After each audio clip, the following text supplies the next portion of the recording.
Hello students, welcome back to my YouTube channel Indian judiciary.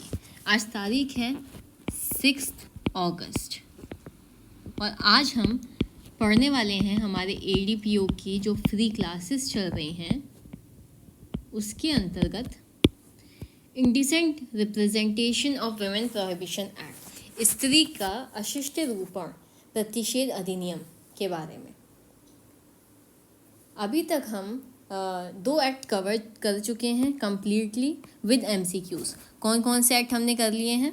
PDPP act, ठीक है, with MCQs complete हो चुका है, और डाउरी प्रोहिबिशन एक्ट भी कवर हो चुका है विद MCQs। जिन्होंने अभी तक ये 2 एक्ट कंप्लीट नहीं किए हैं वो हमारी ADPO 2025 की जो नई प्लेलिस्ट है उसमें जाके चेकआउट कर सकते हैं। डेली 9 बजे आपको वीडियो मिल जाती है हमारे यूट्यूब चैनल पे, और उससे रिलेटेड जो PDF है उसकी नोट्स हैं, केस लॉज हैं और जो MCQs हैं, ठीक है, इनकी PDF आपको टेलीग्राम चैनल पे मिल जाएगी। टेलीग्राम चैनल की लिंक मैं आपको कमेंट में पिन कर दूँगी। चलिए, टाइम वेस्ट किए बिना स्टार्ट करते हैं आज का सेशन। और एक और इम्पॉर्टेंट चीज़ है, इस एक्ट के MCQs आपको कल मिलेंगे, यानी कि 7 अगस्त एट 9 AM, ठीक है। 9 बजे का टाइमिंग है। डेली मंडे से सैटरडे तक क्लास होती है, संडे को ऑफ होता है, ठीक है। तो चलिए स्टार्ट करते हैं आज का सेशन। आज का जो हमारा एक्ट है इसमें ख़ास बात क्या है? ये एक माइनर एक्ट है। टोटल कितने सेक्शन हैं? 10, ठीक है, सिर्फ 10 ही सेक्शन हैं इस एक्ट के अंतर्गत। चलिए समझने की कोशिश करेंगे इसको। The indecent representation of women prohibition act 1986 का ये एक्ट है। एक्ट नंबर 60 है, ठीक है। स्त्री अशिष्ट रूपण प्रतिषेध अधिनियम 1986, ठीक है। यहाँ पर एक हमें डेट दी है 23 दिसंबर 1986, ठीक है। इस दिन इस एक्ट को प्रेसिडेंशियल एसेंट मिली थी, ठीक है। ये डेट आपको याद रखनी है, 23 दिसंबर 1986। अब सबसे पहले आ जाएगा इस एक्ट का ऑब्जेक्टिव, ठीक है, क्या उद्देश्य था इस एक्ट को बनाने का। An act to prohibit indecent representation of women through advertisements or in publications, writings, paintings, figures, or in any other manner, and for matters connected therewith or incidental thereto. Indecent Representation of Women Prohibition Act एक central law है जो महिलाओं के अशोभनीय प्रतिनिधित्व, ठीक है, indecent representation को रोकने के लिए बनाया गया था, चाहे वो किसी भी फॉर्म में हो, ठीक है, चाहे वो एडवर्टाइजमेंट में हो, पब्लिकेशन हो, राइटिंग हो, पेंटिंग हो, फिगर हो, या कोई भी अदर मैनर में ये चीज़ की जा रही हो, ठीक है। तो इस चीज़ को रोकने के लिए ये एक्ट बनाया गया था। B it enacted parliament in the 37th year of Republic of India, ठीक है। कौन से वर्ष में बनाया गया था? 37वें वर्ष में। चलिए अब आ जाते हैं हम इसके सेक्शन 1 पे, ठीक है। सबसे पहला सेक्शन क्या दिया है? Short title, extent and commencement, ठीक है। हर एक्ट को पढ़ने से पहले ये वाला जो पहला सेक्शन होता है ये बहुत ही इंपॉर्टेंट होता है। तो क्या नाम दिया गया इस एक्ट को? Indecent representation of women prohibition act 1986। ये संपूर्ण भारत पर लागू होता है, ठीक है। पहले ये जो Jammu and Kashmir except Jammu and Kashmir वाला प्रोविज़न था वो हटा दिया गया है आफ्टर 31 अक्टूबर 2019, ठीक है, जब आर्टिकल 370 को हटाया गया, ठीक है। तो इस एक्ट में भी अमेंडमेंट हो गया। क्या हो गया कि ये संपूर्ण भारत पर लागू होगा। सबसेक्शन 3 क्या बोल रहा है? It shall come into force on such date as the central government may by notification in the official gazette appoint, ठीक है। तो ये कब लागू होगा? ये एक्ट 2 अक्टूबर 1987 को ये लागू हो गया था, ठीक है। अब आप इसकी इनेक्टमेंट डेट और इन्फोर्समेंट डेट याद रखिएगा। 23 दिसंबर 1986 को इनेक्ट हुआ था, इन्फोर्स हुआ था 2 अक्टूबर को, ठीक है। अब आ जाएंगे हम सेकंड सेक्शन पे जो कि डील करता है डेफिनेशन से, ठीक है। डेफिनेशन क्लॉज है। कितनी डेफिनेशन है टोटल यहाँ पे? टोटल 6 डेफिनेशन दी गई हैं इस एक्ट में। कौन कौन सी? Advertisement, distribution, indecent representation of women, label, package और प्रिस्क्राइब। ठीक है, कौन सी इंपॉर्टेंट डेफिनेशन है एग्जाम के पर्पज से? एडवर्टाइजमेंट और इंडिसेंट रिप्रेजेंटेशन ऑफ वुमेन। ठीक है, तो ये 6 डेफिनेशन हमें पढ़नी है, जिनमें से ये 2 जो डेफिनेशन है ये इंपॉर्टेंट है। आपको ये भी याद रखना है कि जो एडवर्टाइजमेंट है ये हमें 2A में दिया है और इंडिसेंट रिप्रेजेंटेशन ऑफ वुमेन हमें 2C में दिया है। ठीक है, क्योंकि ये 2 जो डेफिनेशन है ये बहुत बहुत इंपॉर्टेंट है। चलिए पढ़ते हैं पहली definition. Advertisement includes any notice, circular, label, wrapper or other document and also includes any visible representation made by means of any light, sound, smoke और gas। ठीक है, क्या बोल रहा है क्लॉज ए? किसी भी तरह का notice, circular, label, wrapper or other document, ठीक है, और कोई भी विजिबल रिप्रेजेंटेशन जो कि लाइट, साउंड, स्मोक या गैस के द्वारा बनाई गई है। ठीक है, इस तरीके की चीज़ों को इंक्लूड करता है एडवर्टाइजमेंट। ठीक है, क्लॉज बी किससे डील कर रहा है? Distribution includes distribution by way of samples whether free और अदरवाइज। ठीक है, डिस्ट्रीब्यूशन मतलब बांटना उस चीज़ को, ठीक है, चाहे सैम्पल्स के वे में, फ्री या फिर पैसों में। ठीक है, तो वो हो जाता है डिस्ट्रीब्यूशन, वितरण। क्लॉज सी बात करता है इंडिसेंट रिप्रेजेंटेशन ऑफ वुमेन की definition. means the depiction in any manner of the figure of a woman, her form or body or any part thereof in such a way as to have the effect of being indecent or derogatory or denigrating women, or is likely to deprave, corrupt or injure the public morality or morals। कोई भी ऐसा act या कोई gesture या दिखाया गया किसी woman का रूप, ठीक है, जो उसकी शोभा, मर्यादा या सम्मान को हर्ट करे, ठीक है, या उसे सेक्स ऑब्जेक्ट के रूप में दिखाए, ठीक है, जो कि डेरोगेटरी हो, इंडिसेंट हो, डेनिग्रेटिंग हो, ठीक है, जो पब्लिक मॉरलिटी या मॉरल्स को डिप्रेव करे, करप्ट करे या इंजर करे। ठीक है, इस तरह की चीज़ों को क्या बोलते हैं? Indecent representation of women. ठीक है, स्त्री का अशिष्ट रूपण या चित्रण। ये जो डेफिनेशन हमें यहाँ दी गई है ये सब्जेक्टिविटी वाली है। ठीक है, यानी कि किसी चीज़ को इंडिसेंट माना जाए वो समय, कॉन्टेक्स्ट और समाज के स्टैंडर्ड पे डिपेंड करेगा।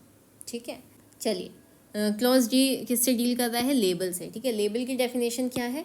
Means any written, marked, stamped, printed और ग्राफिक मैटर अफिक्स टू और अपीयरिंग अपॉन एनी पैकेज। ठीक है, लेबल क्या होता है?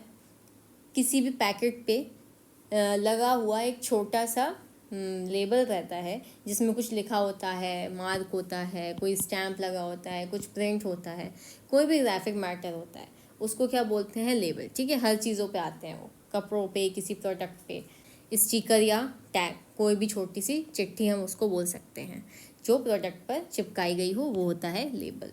ठीक है, क्लॉज ई के में क्या डेफिनेशन दी है? पैकेज। पैकेज क्या इंक्लूड करता है? बॉक्स, कार्टन, टिन और अदर कंटेनर। ठीक है, 4 चीज़ें यहाँ पे दी गई हैं, ध्यान रखिएगा। पैकेज क्या क्या इंक्लूड कर रहा है? बॉक्स, कार्टन, टिन और अदर कंटेनर। ठीक है, किसी भी चीज़ को ढकने के लिए इस्तेमाल होने वाली चीज़। ठीक है, क्लॉज एफ में दी गई है प्रिस्क्राइब्ड की definition. Means prescribed by rules made under this act, जो भी रूल्स सेंट्रल गवर्नमेंट बनाए। क्लियर? तो ये हो गया हमारा डेफिनेशन वाला क्लॉज कंप्लीट। अब हम आ जाएंगे सेक्शन 3 पे। सेक्शन 3 किससे डील कर रहा है? Prohibition of advertisement containing indecent representation of women.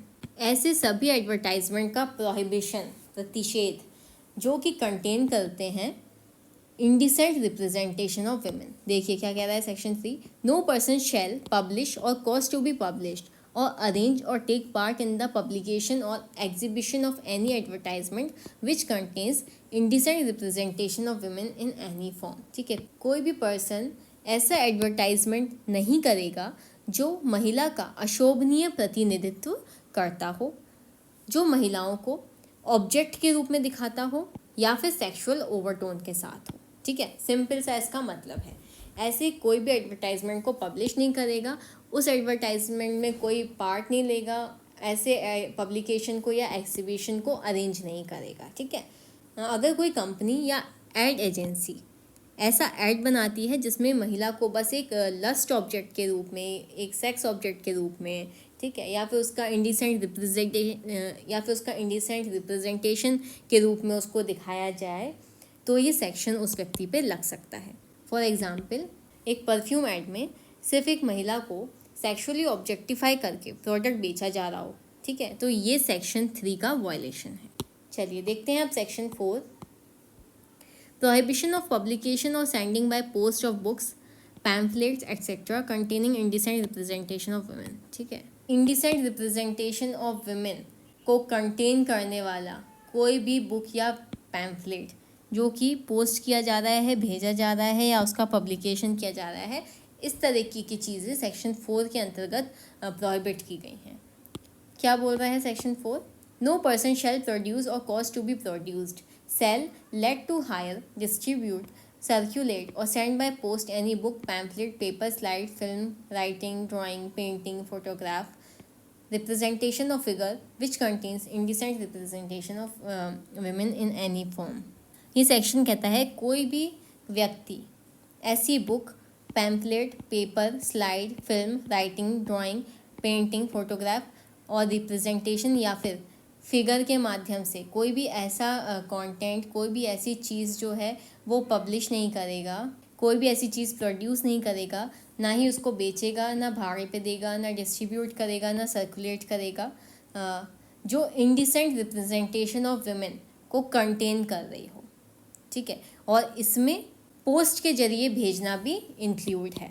अब प्रोविज़ो दिया है आगे, क्या बोलता है? Provided that nothing in this section shall apply to any book, pamphlet, paper, slide, film, writing, drawing, painting, photograph, representation और figure, the publication of which is proved to be justified as being for the public good on the ground that such book, pamphlet, paper, slide, film, writing, drawing, painting, photograph, representation of figure is in the interest of science, literature, art or learning or other object of general concern, or which is kept or used bona fide for religious purposes।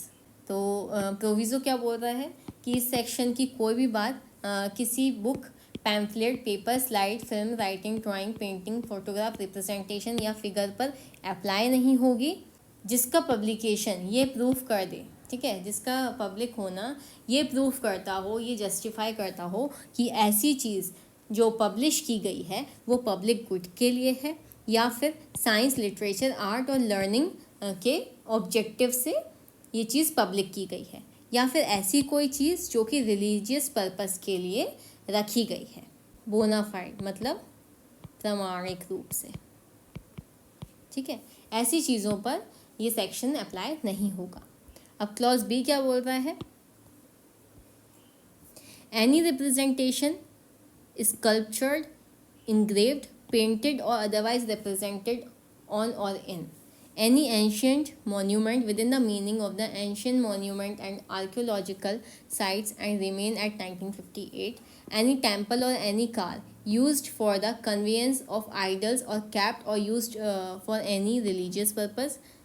और clause सी बोल रहा है any film in respect of which the provision of part 2 of cinematograph act will be applicable. ठीक है, इस section की कोई भी बात ऐसे किसी रिप्रेजेंटेशन को लागू नहीं होगी जो एंशियंट मॉन्यूमेंट, प्राचीन स्मारक तथा पुरातत्वीय स्थल और अवशेष अधिनियम 1958 के अर्थ में किसी प्राचीन स्मारक पर या किसी मंदिर पर या उसमें मूर्तियों के प्रवहन के उपयोग में लाए जाने वाले किसी धार्मिक प्रयोजन के लिए रखे या उपयोग में लाए जाने वाली किसी रथ पर।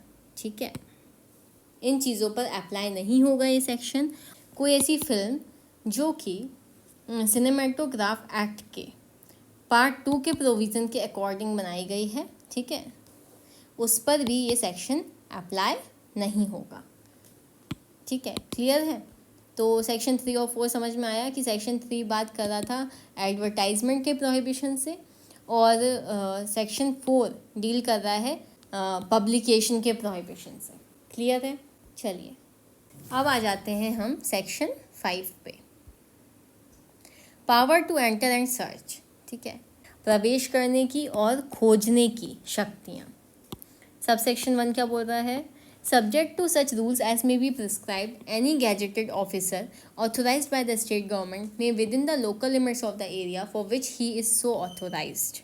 ये सेक्शन क्या कर रहा है? अथॉरिटीज़ को पावर देता है। तो ऐसे रूल्स जो प्रिस्क्राइब किए गए हैं स्टेट गवर्नमेंट के द्वारा, गैजेटेड ऑफिसर ऑथराइज जो किया गया है उसको ये सेक्शन पावर देता है। क्या पावर दे रहा है? Enter and search all reasonable times with such assistance if any as he considers necessary any place in which he has reason to believe that an offence under this act has been or is being committed। ठीक है, तो जो officer होगा, authorised officer होगा, वो enter कर सकता है और सर्च कर सकता है किसी भी रीजनेबल टाइम में सहायता लेकर, अगर उसको ज़रूरी लगे, किसी प्लेस पे जहाँ पर उसको ये विश्वास करने का कारण है कि इस एक्ट के अंतर्गत कोई ऑफेंस कमिट हो चुका है या कमिट हो रहा है। क्लॉज बी क्या बोल रहा है?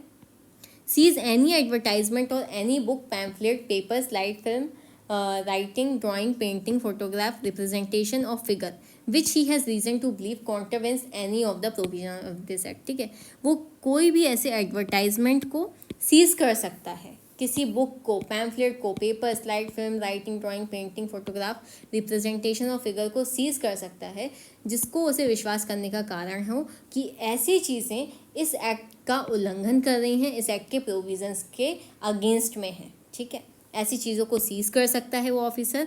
और क्लॉज सी बात कर रहा है, examine any record, registered document or any other material object found in any place mentioned in clause A and seize the same if he has reason to believe that it may furnish evidence of the commission of an offence punishable under this act. ठीक है, ऐसे किसी भी record, registered document या other material को या फिर किसी ऑब्जेक्ट को जो उस जगह से उसको प्राप्त हुआ है उसको सीज कर सकता है। ठीक है, उसको एग्जामिन कर सकता है जिसका उसको ये विश्वास करने का कारण है कि ऐसी चीज़ जो है इस एक्ट के अंतर्गत पनिशेबल ऑफेंस के एविडेंस के रूप में काम आ सकती हैं। ठीक है, तो क्या क्या पावर मिल रही है उसको? क्या पावर मिल रही है ऑथराइज्ड ऑफिसर को? एक तो एंटर करने की और सर्च करने की, ऐसी चीज़ें सीज करने की और एग्जामिन करने की। ठीक है, जो कि एविडेंस में काम आ सकती हैं। अब प्रोविज़ो क्या बोल रहा है इसका? Provided that no entry under this sub section shall be made into a private dwelling house without a warrant. ठीक है, सबसे इम्पॉर्टेंट बात इस सेक्शन की क्या प्रोविज़ो दिया है कि कोई भी एंट्री नहीं की कर सकता है ऐसा ऑथराइज्ड ऑफिसर जो किसी प्राइवेट ड्वेलिंग हाउस हो बिना किसी वारंट के। ठीक है, समझिए बात को। अगर किसी ऑथराइज्ड ऑफिसर को ऐसा लगता है कि एक ये जगह है जहाँ पर ये सारी चीज़ें हो रही हैं, ठीक है, और अगर वो किसी का प्राइवेट ड्वेलिंग हाउस है तो वो वहाँ पर एंट्री नहीं ले सकता विदाउट वारंट।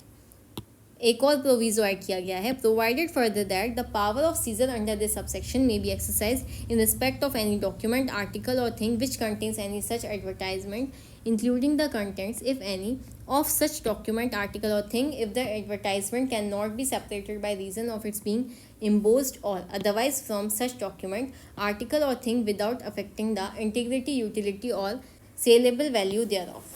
ये प्रोविज़ो कहता है अगर किसी डॉक्यूमेंट या वस्तु पर ऐसा कोई एडवर्टाइजमेंट प्रिंटेड है, ठीक है, एम्बोस्ड है यानी कि उभरा हुआ कुछ चिपका है, ठीक है, जिसे अलग करने पर वो डॉक्यूमेंट या वस्तु खराब हो जाए या उसकी इंटीग्रिटी, यूटिलिटी या फिर सीलेबल वैल्यू ख़त्म हो जाए तो पूरे ही डॉक्यूमेंट को या उस चीज़ को सीज यानी कि जब्त किया जा सकता है। एग्जाम्पल से समझेंगे, मान लीजिए कि एक मैगज़ीन है, ठीक है, इसका ये जो कवर है इस पर एक वल्गर इंडिसेंट एडवर्टाइजमेंट प्रिंटेड है, लेकिन अगर आप इस कवर को अलग कर देंगे मैगज़ीन से तो मैगज़ीन का लुक ख़राब हो जाएगा और उसकी सीलेबल वैल्यू कम हो जाएगी, तो पूरा ही मैगज़ीन जब्त किया जा सकता है। एक और एग्जांपल समझेंगे, किसी बॉटल या फिर कॉस्मेटिक प्रोडक्ट, ठीक है, उसके ऊपर लेबल लगा हुआ है, इस पर महिला का इंडिसेंट फ़ोटो है एडवर्टाइजमेंट के फॉर्म में, वो फ़ोटो एम्बोस्ड है, उभरा हुआ है, ठीक है, बाहर से निकला हुआ है, थोड़ा 3D टाइप का है, अगर आप लेबल हटाते हैं तो प्रोडक्ट बिकने लायक नहीं रहेगा, ठीक है। तो इसलिए पूरा की पूरा प्रोडक्ट ही सीज किया जा सकता है, समझ गए। मतलब उस एडवर्टाइजमेंट को अलग से हटाने की ज़रूरत नहीं है, जिसको सेपरेट नहीं किया जा सकता किसी डॉक्यूमेंट से, किसी आर्टिकल से, ठीक है। तो उसको पूरा की पूरा ही सीज किया जा सकता है, ये प्रोविज़ो बोल रहा है। सबसेक्शन 2 क्या बोल रहा है? The provision of the CRPC 1973 shall so far as may be applied to any search or seizure under this act as they apply to any search or seizure made under the authority of a warrant issued under section 94 of this said code, ठीक है। CRPC में जो section 94 है वो deal करता है search of place suspected to contain stolen property, force document etcetera, ठीक है, जो कि अब हमें भारतीय नागरिक सुरक्षा संहिता में सेक्शन 97 में दिया है। तो सब सेक्शन 2 क्या बोल रहा है कि सीआरपीसी के प्रोविज़न वैसे ही अप्लाई होंगे इस एक्ट के अंतर्गत सर्च और सीजर के प्रोसीडिंग में, जैसे कि वो सीआरपीसी यानी कि अब भारतीय नागरिक सुरक्षा संहिता के सेक्शन 97 में इशू किए गए वारंट के अंतर्गत होते हैं। क्लियर। सबसेक्शन 3 क्या बोल रहा है? Where any person seizes anything under clause B or clause C of subsection 1 he shall as soon as may be inform the nearest magistrate and take his order as to the custody thereof। जहाँ clause B or clause सी के अंतर्गत चीज़ें seize की जाती हैं, जितनी जल्दी हो सके नियरेस्ट मजिस्ट्रेट को इन्फॉर्म की जाएंगी और उनका आदेश लेके कस्टडी दी जाएगी, ठीक है। तो ये हो गया हमारा सेक्शन 5 जो कि डील कर रहा था power to enter and search से। अब आ जाएंगे हम सेक्शन 6 पे। सेक्शन 6 किससे डील करता है? पेनल्टी से। Any person who contravenes the provision of section 3 and 4 shall be punishable on first conviction with imprisonment of either description for a term which may extend to 2 years and with fine which may extend to 2,000 rupees, ठीक है। And on second or subsequent conviction with imprisonment for a term of not less than 6 months but which may extend to 5 years and also with a fine not less than 10,000 rupees but which may extend to 1 lakh rupees, ठीक है। बहुत ही important यहाँ पे section है आपका section 6 penalty से deal कर रहा है। यहाँ हम समझेंगे इसकी क्या पेनल्टी होगी अगर कोई व्यक्ति सेक्शन 3 और सेक्शन 4 का उल्लंघन करता है, ठीक है, और पनिशेबल है। तो जब ऐसा वो पहली बार करेगा ऑन हिज फर्स्ट कन्विक्शन तो क्या पेनल्टी होगी? इम्प्रिजनमेंट हो सकता है आइदर डिस्क्रिप्शन का, यानी कि सिंपल भी हो सकता है, रिग्रेस भी हो सकता है, जो कि 2 years तक एक्सटेंड किया जा सकता है, ठीक है। यानी कि यहाँ पर कोई मिनिमम आपका पनिशमेंट नहीं है, प्लस फाइन, ठीक है। ऐसा नहीं है कि या फिर इम्प्रिजनमेंट या फिर फाइन, दोनों चीज़ें हैं, फाइन भी है और इम्प्रिजनमेंट भी है। क्लियर। और जब उसका सेकेंड कन्विक्शन होता है, ठीक है, मान लीजिए वो दूसरी बार या फिर सब्सीक्वेंटली उसका कन्विक्शन हो रहा है, वो बार बार दोष सिद्ध हो रहा है, तो सब्सीक्वेंटली कन्विक्शन पे क्या है? इम्प्रिजनमेंट है, जो कि 6 मंथ से लेके 5 years तक का हो सकता है। एंड ऑल्सो फाइन, जो कि 10,000 रुपीज़ से कम का नहीं होगा बल्कि 1 लाख रुपए तक का हो सकता है, ठीक है। तो यहाँ पे क्या है, फर्स्ट कन्विक्शन में मिनिमम कोई पनिशमेंट नहीं है, ना ही कोई मिनिमम फ़ाइन दिया है, ठीक है। 2 साल तक की पनिशमेंट हो सकती है और फाइन लग सकता है। लेकिन अगर वही व्यक्ति सेकेंड टाइम और थर्ड टाइम और सब्सिक्वेंटली ऐसा ऑफेंस कर रहा है, ठीक है, इंडिसेंट रिप्रेजेंटेशन ऑफ वुमेन को लेकर, तो इम्प्रिजनमेंट क्या होगा? मिनिमम 6 मंथ तो उसको मिलेगा ही मिलेगा, जो कि 5 साल तक बढ़ाया जा सकता है। और फाइन क्या होगा? मिनिमम 10,000 रुपीज़, जो कि 1 लाख तक एक्सटेंड किया जा सकता है।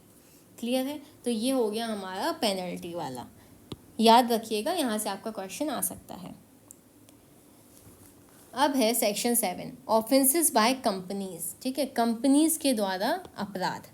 Where an offence under this act has been committed by a company, जहाँ कोई अपराध इस एक्ट के अंतर्गत किसी कंपनी के द्वारा कमिट किया जाता है. Every person who at the time of offence was committed was in charge of and was responsible to the company for the conduct of the business of the company as well as the company shall be deemed to be guilty of the offence and shall be liable to be proceeded against and punished accordingly.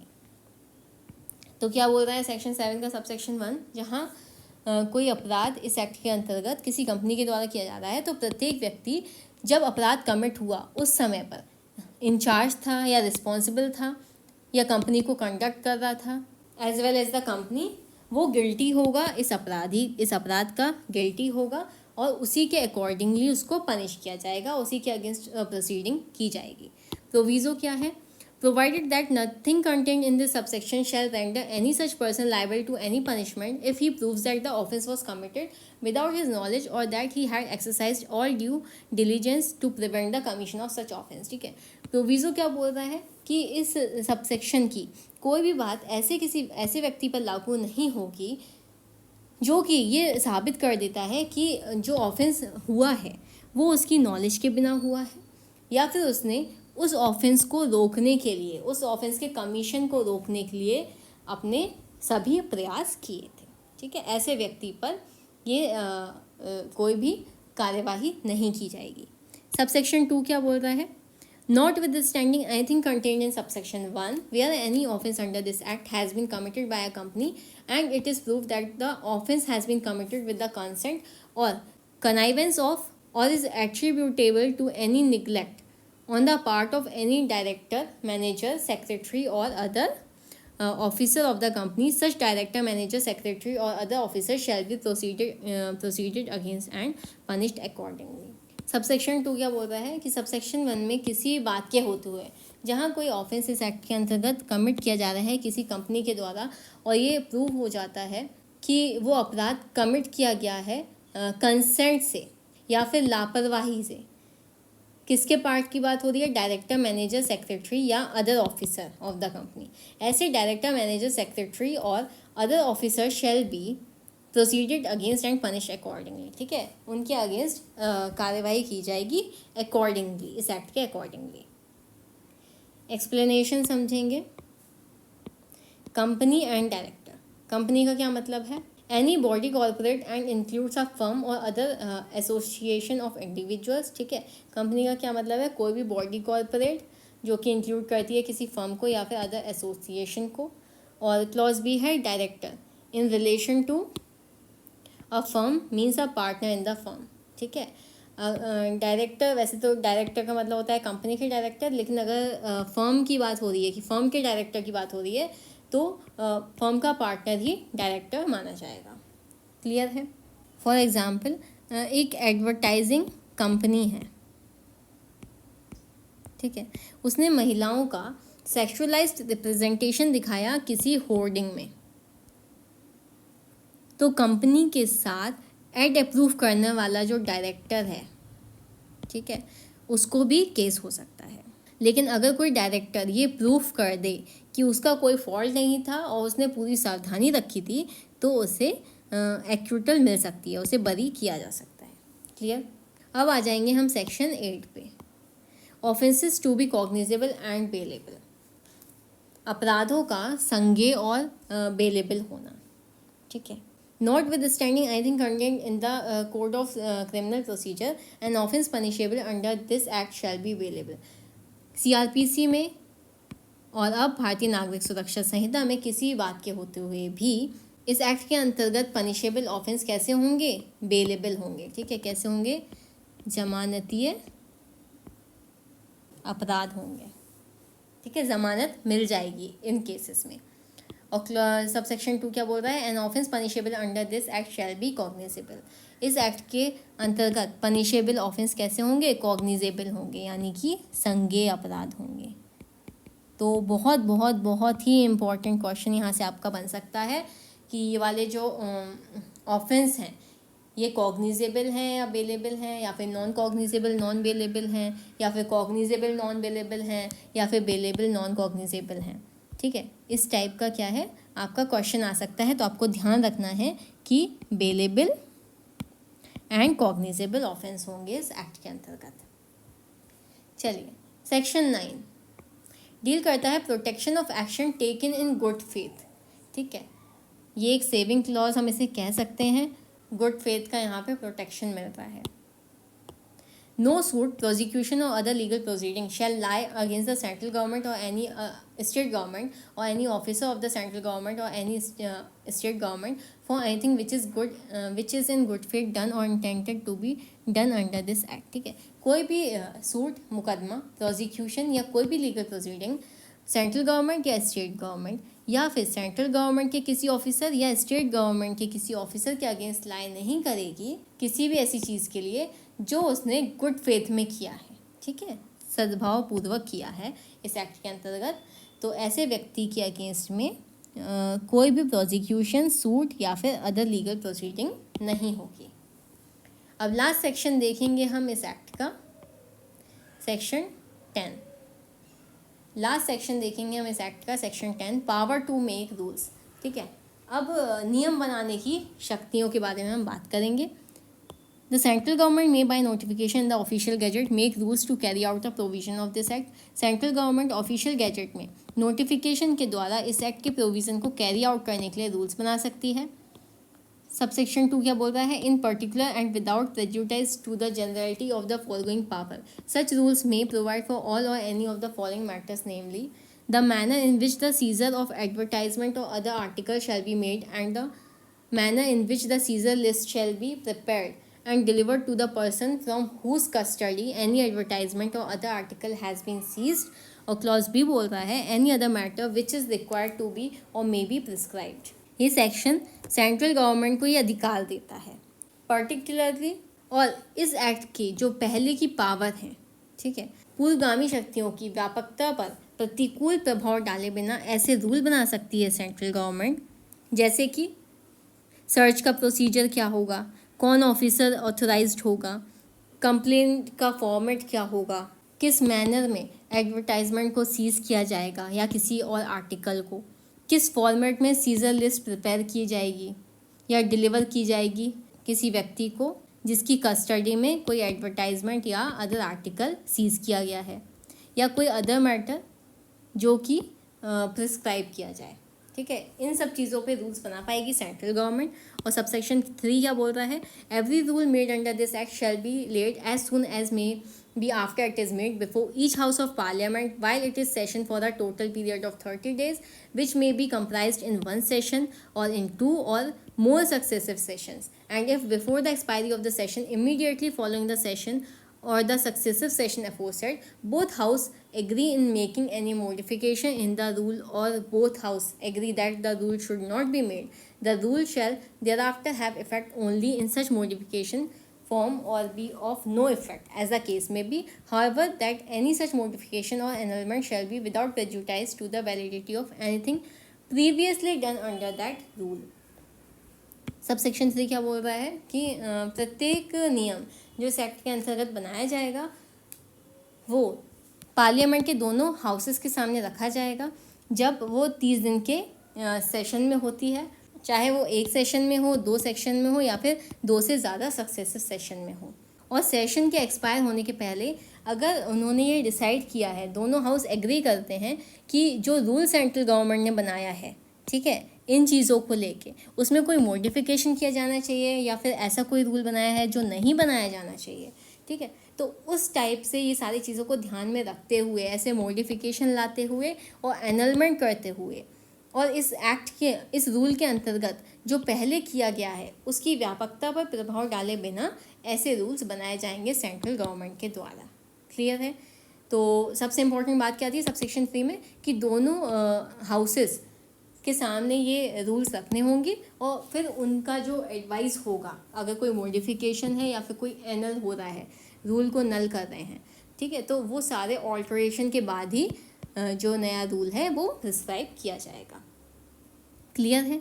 तो I hope आप लोगों को ये act अच्छे से समझ में आ गया होगा। अब हम इस एक्ट से रिलेटेड जितने भी इम्पॉर्टेंट केस लॉज हैं वो समझेंगे। पहला केस है यहाँ पे Aveek Sarkar versus state of West Bengal. ठीक है, 2014 का एक केस है। फैक्ट्स देखेंगे इसके। a photograph of Boris Becker, a tennis player, posing nude with his fiancée was published in India Today magazine. A complaint was filed under Section 4 of Indian Representation of Women Act, alleging indecent representation of women. क्या हुआ था इस case में? एक magazine India today ने एक photo publish की जिसमें टेनिस प्लेयर बोरिस बेकर और उसकी फियोंसे, ठीक है, यानी कि इंगेजमेंट पार्टनर न्यूड पोज में थे। इस फोटो पर एफआईआर फाइल हुई अंडर सेक्शन 4 और बोला गया कि ये इंडिसेंट रिप्रेजेंटेशन ऑफ विमेन है। अब देखिए सुप्रीम कोर्ट ने क्या कहा। Supreme court held that the test of obscenity must be applied from the perspective of an average reasonable person and judged in the context of contemporary community standards. Supreme court ने क्या कहा कि ये photo obscene या vulgar नहीं है क्योंकि इसका मकसद आर्टिस्टिक एक्सप्रेशन और स्पोर्ट्समैन्स पर्सनल स्टोरी दिखाना था, ठीक है। इंडिसेंट या ऑब्सीन चीज़ों का टेस्ट ये है कि एक एवरेज आदमी को देखकर क्या फील होगा। पूरे कॉन्टेक्स्ट में देखो, सिर्फ न्यूडिटी पे डिसाइड मत करो। और यहाँ पे क्या किया कोर्ट ने? The court emphasised freedom of expression under article 19 clause 1 का सब क्लॉज ए, ठीक है, ये एम्फेसाइज कर दिया इन्होंने यहाँ पे। इम्पॉर्टेंट क्या है, क्या सीखा हमने इससे? Clarified that nudity is not always obscene और indecent, intent and context matter. This case is a landmark on balancing women's dignity and artistic freedom. Her nudity indecent नहीं होती, आर्टिस्टिक फ्रीडम और women dignity के बीच balance होना चाहिए, ठीक है। चलिए देखते हैं नेक्स्ट केस क्या है। Ajay Goswami versus union of India, ये है 2007 का केस। फैक्ट्स देखेंगे पहले। A petition was filed seeking restriction on newspaper publishing sexually explicit or indecent content, claiming violation of Indecent Representation of Women Act and other laws. क्या हुआ था इस case में? एक सिटीजन ने पिटीशन फाइल की, बोला कि न्यूज़पेपर में जो रोज़ सेक्सुअल कंटेंट या इंडिसेंट एड्स आते हैं जो बच्चों के लिए हार्मफुल हैं, उसने डिमांड की कि indecent representation of women act जैसे लॉज के थ्रू स्ट्रिक्ट एक्शन लो। तो सुप्रीम कोर्ट ने क्या बोला? Supreme Court said that total censorship is not viable, the existing laws like indecent representation of women act and IPC already provide protection and self regulation by media is preferable. Court ने बोला कि total censorship possible नहीं है, newspaper को self regulation करना चाहिए। Indecent representation of women act और IPC जैसे लॉज ऑलरेडी हैं, उनका सही यूज़ करो। इम्पॉर्टेंस क्या सीखा इस केस से?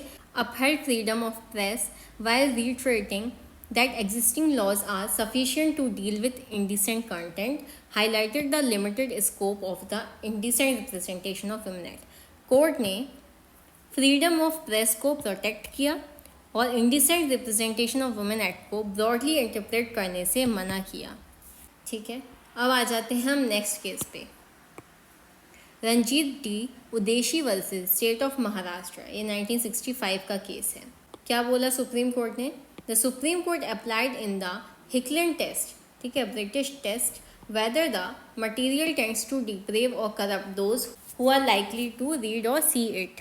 ये जो केस है ना, ये indecent representation of women act से डायरेक्टली नहीं है, लेकिन ये ऑब्सैनिटी यानी अश्लीलता को समझाने के लिए इम्पॉर्टेंट है, इसलिए यहाँ पे मैंने ये दिया हुआ है। क्या हुआ था इस केस में? एक famous English novel lady Chatterley's lover, एक फेमस इंग्लिश नॉवल था, क्या?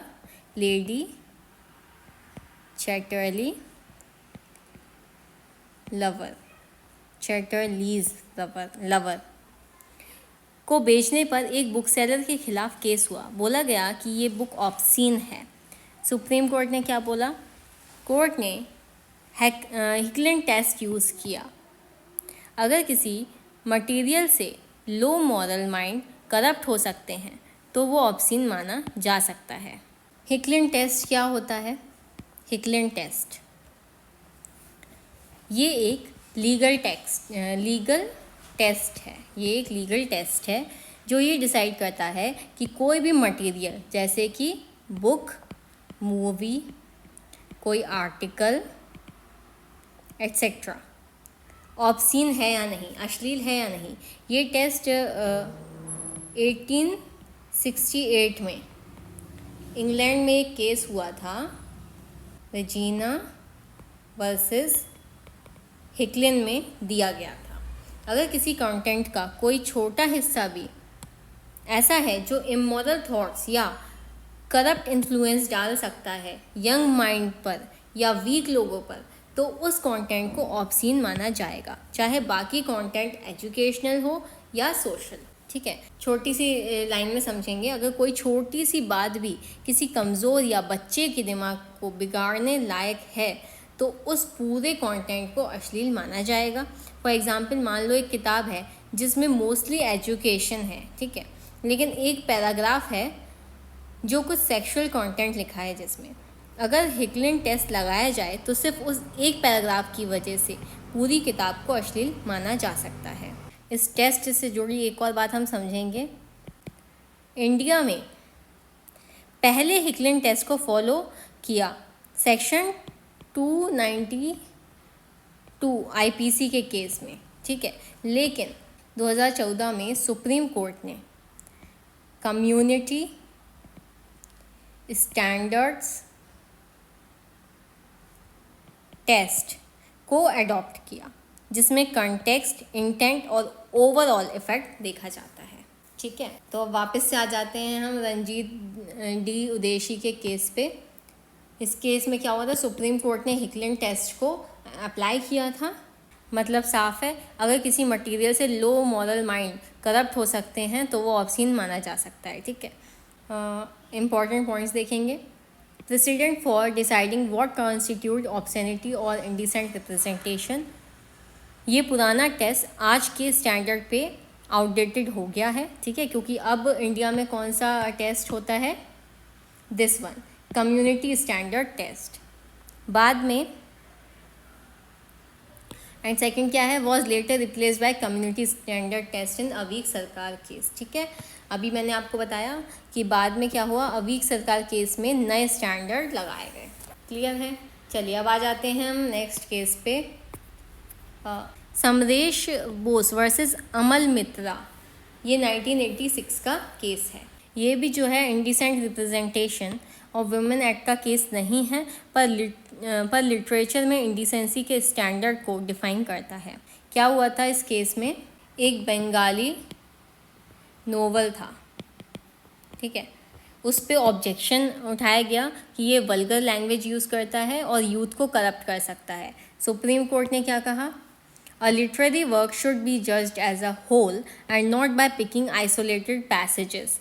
नोवेल को पूरे कॉन्टेक्स्ट में पढ़ो, सिर्फ कुछ लाइंस उठाकर डिसाइड मत करो। लिटरेरी फ्रीडम ज़रूरी है। ठीक है, इम्पॉर्टेंट क्या है इसमें, set guidelines on judging creative और artistic expression often relevant in indecent representation women act cases. Art या लिटरेचर को जज करने के लिए उसका ओवरऑल इम्पैक्ट देखना चाहिए, सिर्फ एक सीन नहीं। चलिए अब देखिए एक और केस देख लीजिए last, Kamal R Khan versus state of Maharashtra 2015 का केस है। क्या हुआ इस केस में, FIR under indecent representation of women act filed against actor and journalist Kamal R. Khan for making indecent tweets about women. Actor Kamal R Khan जो कि एक जर्नलिस्ट भी हैं, उन्होंने सोशल मीडिया पर ट्वीट्स किए जो वुमेन के लिए इंडिसेंट थे। एफआईआर फाइल हुई under indecent representation of women act. High court ने क्या कहा, the high court noted that online content including social media can be covered under indecent representation of women act if it falls under indecent representation. Court ने accept किया कि social media पर की गई बातें भी indecent representation of women act के अंतर्गत आ सकती हैं अगर वो इंडिसेंट रिप्रेजेंटेशन करती हैं। क्या इम्पॉर्टेंट है इसमें, first few cases applying indecent representation of women act to digital content and social media. Online और डिजिटल मीडिया भी indecent representation of women act में के स्कोप में आते हैं पब्लिक प्लेटफॉर्म पर वुमेन को ऑब्जेक्टिफाई करना पनिशेबल हो सकता है। ठीक है, तो ये कुछ ऐसे पहले केस थे ये जिन पर indecent representation of women act को अप्लाई किया गया डिजिटल कंटेंट और सोशल मीडिया के कॉन्टेक्स्ट में। तो आई होप ये वीडियो आपके लिए बहुत ही यूज़फुल रहा होगा। हमारा एक्ट पूरी तरीके से कंप्लीट हो चुका है। तो अब कल 7 अगस्त को हम इसी एक्ट से रिलेटेड MCQ सॉल्व करेंगे मॉर्निंग 9 AM पे। ठीक है, रिकॉर्डेड लेक्चर्स होते हैं। जिसको भी इसकी PDF चाहिए, नोट्स चाहिए, तो वो टेलीग्राम ज्वाइन कर सकते हैं। टेलीग्राम की लिंक मैं आपको कमेंट में पिन कर दूँगी। मिलते हैं नेक्स्ट वीडियो में। वीडियो पसंद आई हो तो please do like, share, subscribe and thank you for watching.